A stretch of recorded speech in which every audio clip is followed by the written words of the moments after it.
Well,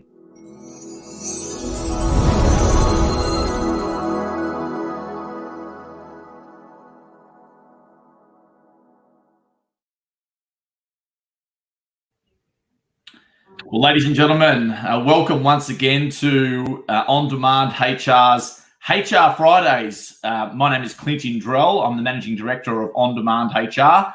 As you would know, every Friday at 11:30 a.m. we cover a specific workplace relations or employment topic of interest for our audience.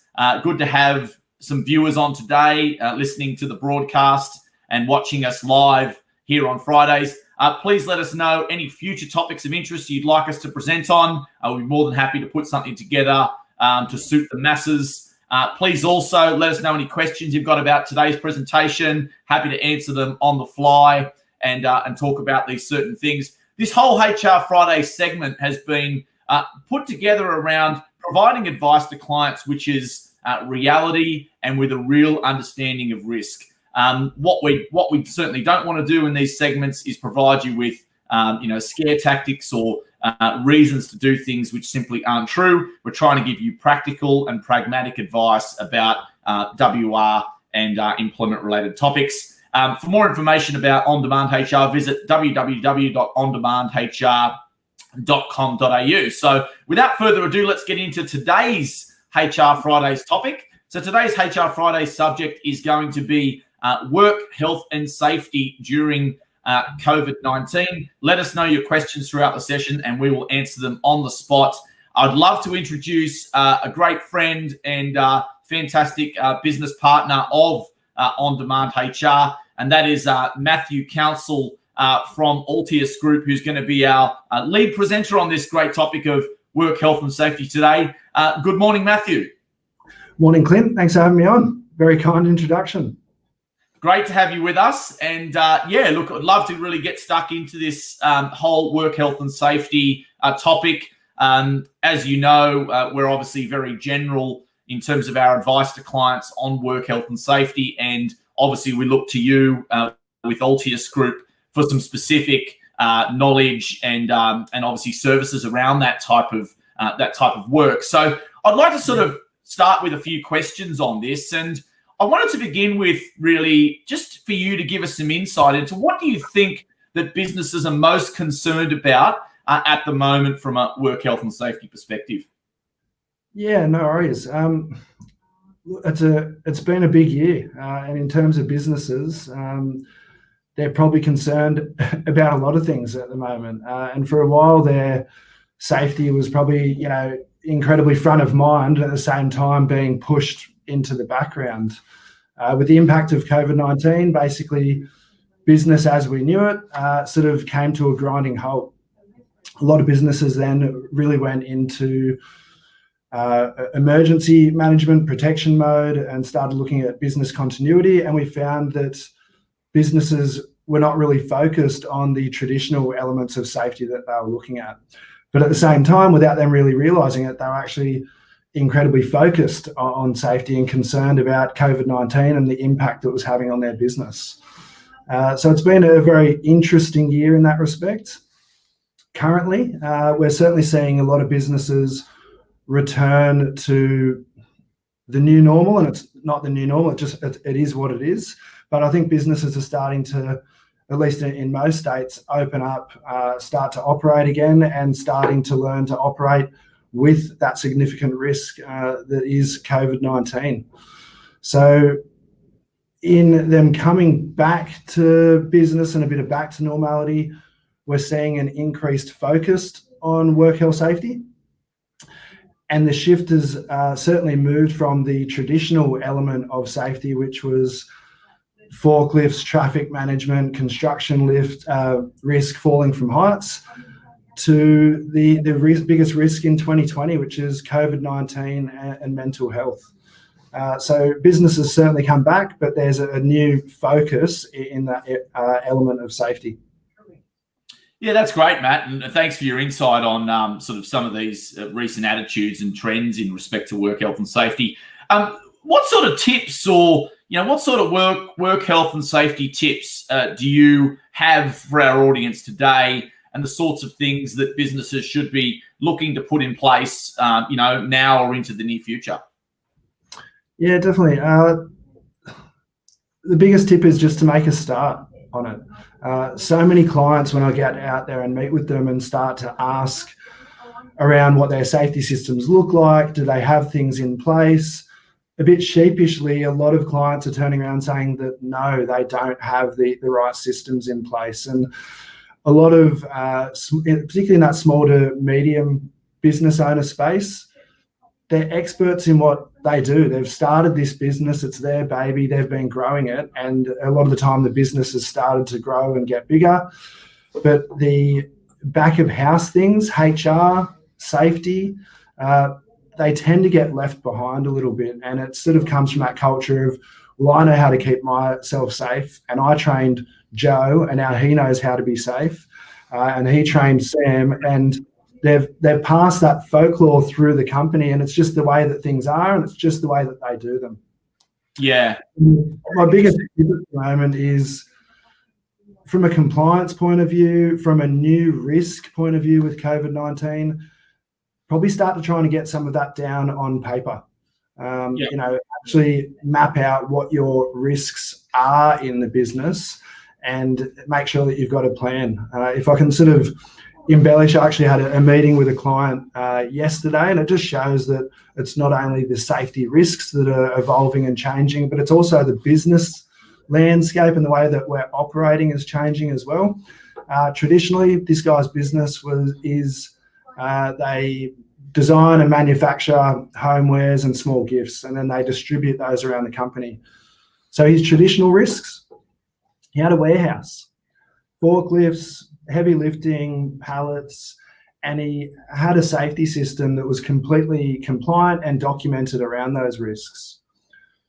Moving forward to 2020, his business isn't what it was when he started it. And these days he designs in Australia, manufactures overseas, uses third-party warehousing structures. So all of his risk in the business is actually outsourced these days. But what his business actually does have as a current risk is he has salesmen on the road. He has people out and about driving. And when I asked him about the safety system around those individuals, he doesn't have anything documented. He doesn't have anything documented around fatigue management, drug and alcohol management. And these days, the big question is around mental health as well. Like, what is he doing to manage the mental health of his employees? So businesses change, nothing is static, and this year certainly highlighted that for us as well. So my biggest tip would be make a start, address the elephant in the room, and have a conversation about it and start moving in the right direction. Yeah, really interesting you mentioned that point about the drug and alcohol policies. I mean, we've even seen from our own experience with clients that's been a real pain point, and even in the last couple of years where you've had employees test positive to certain substances, and then it's a question of, what do you do with them in those situations? Is it a situation where the employment can be salvaged? Is it a situation where the employee needs to be moved on? Sometimes it depends on the type of substances and, things that are involved. But I guess just going back to your point a second ago, so in summation, I mean, what would you think are some of the kind of what you're seeing, the real compliance exposure at the moment? What type of compliance problems or risks, in summary, are you seeing with most of your businesses that you deal with? Yeah, the biggest from a compliance perspective, it's probably the moving goalposts and it's having the resources to keep up with that as well. So as we know, legislation changes, standards change. And for an organisation, if their safety system is static, there's compliance gaps that open up. So in terms of the Australian safety standards, the Australian standards 4801 were released back in 2001. The ISO standards 45001 were initially released in 2018 and are due to come into effect in March next year is the due date. So for the first time in 20 odd years, we have new standards that are formally going to kick in And there are gaps that are evolving around those standards that employers previously never addressed. Yeah. So with those moving goalposts, again, you've got, in 2020 alone, you've had a health-related risk, a pandemic that no one saw coming. And I guarantee that there's some gaps from a compliance perspective on how employers are managing that health risk to their employees. At the same time, you've got new standards coming in, which are immediately going to shine gaps in terms of compliance from a company as well. So the biggest challenge would be the fact that the goalposts keep moving. In the small to medium business space, you probably don't have the luxury, for a lot of your clients, I imagine, Clint, don't have the luxury of having an internal HR representative or specialist, and probably not having a work health safety specialist as well. So certainly leaning on partners like yourself is really important for them. Yeah, no, very well summed up. And look, one other area I'm interested in, we sort of touched on a little bit earlier in today's live, but just talking about mental health specifically, obviously you guys have that work health and safety consulting side, but then you've also got that counselling and EAP side, which is a great combination of services, and we really love working with you on that front. Yeah. What are you seeing in terms of mental health in this COVID environment? Are you getting any feedback out of people's sense in respect to those things? What would you like to share with our audience today? Yeah, it's a bit of a boiling pot, to be honest, Clint, and the outlook's not good. Don't want to bring down the mood on a Friday, but the outlook's not good. I've just got a bit of a slide which might put up a few things as well. Sure. But with COVID-19 and the impact it's having, we're really only just starting to see the tip of the iceberg of what's coming through. And I guess to try and explain what's happening, on any given day, as an individual, our personal resilience and our personal ability to handle life and the stresses, let's sort of say that the beaker is about 75% full on any given day for the average person. Yeah. Now, for the past 7-8 months, we've been getting fed from the media and the genuine concern around this virus, these signals of threat that are starting to come into us as well. So we're designed to pick up on threat. It's the fight or flight reaction. It's what keeps us alive, thankfully. But when we have this continuous exposure, and again from the media, pouring in the sort of negative information, our body's receiving this, and over time it starts to change our belief. It starts to change our perception of our safety. And now all of a sudden, at a day-to-day, 7 to 8 months in, particularly those down in Victoria at the moment, on a day-to-day, your 75% beaker may have now risen to 85%, to 90%, and it's still possibly somewhat manageable. But then all of a sudden, on top of that, we're now, as in Victoria, people are in, enduring a lengthened period of lockdown, and even the term lockdown, restrictions, these all have negative connotations, which we're constantly getting bombarded with. Yeah. So it's just this boiling pot at the moment of these triggers and layers upon layers. Then we have people trying to work from home. And Clint, probably during the lockdown, similar to yourself, you've got some little ones. And for me, working at home during that period, my wife and I were both trying to work 9 to 5, working from the dining table in a 2-bedroom apartment with a 2-year-old running around who was demanding our attention. And personally, I found my beaker at times starting to boil up a little bit, just in terms of the change. We don't deal with change very well. So there are other people out there that may have multiple kids, and then all of a sudden we're bringing work life into the home environment, and we've got those homeschooling stresses, and enough's enough for some people, and eventually that beaker will tip over that 100% mark. And what we're seeing is, from a mental health perspective, that this prolonged episode of these triggers are just starting to layer up on us. So pre-pandemic, you're probably looking at some of the mental health stats that around 1 in 4 to 1 in 5 people experience mental health concerns and complications, and they can reach out through services like EAP to get support and reach out to their doctor and get support. Now, very good. That's a really good summary of that kind of issue, and thanks very much for sharing some insight on that. I just want to lead with one more sort of key question for you today, and then we'll sort of wrap up. What are your thoughts about the whole working from home trend? Do you think it's here to stay long term, number one? And number two, what sort of adjustments from a work health and safety point of view should businesses be making if that is the trend? Yeah. I don't know about you, but I do think it's here to stay. I think there's a lot of benefits to this trend that businesses will find themselves. We're not going to go back to normality. I'm in the Sydney CBD today, and it's a bit of a ghost town out there at the moment compared to what it used to be. And I think until a solution to COVID comes through, businesses are going to keep operating within this working from home trend. And I truly believe that this trend will last long enough that it will become the norm.